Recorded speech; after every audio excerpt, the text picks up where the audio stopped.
आम ओडिशा विषय रे किछि क्वेश्चन पचारिबी मु तमे उत्तर दबो हैला। आम राज्यर नाम कोन? ओडिशा।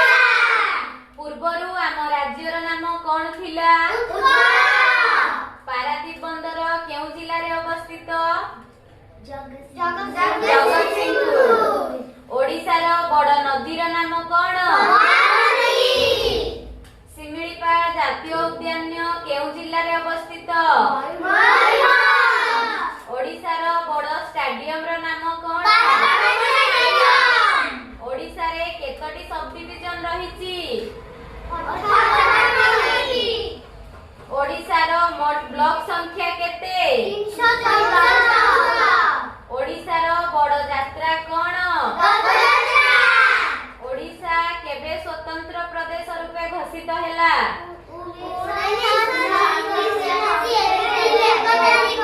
हाँ 1936 मसीहा एप्रिल 1 तारिख। Very good.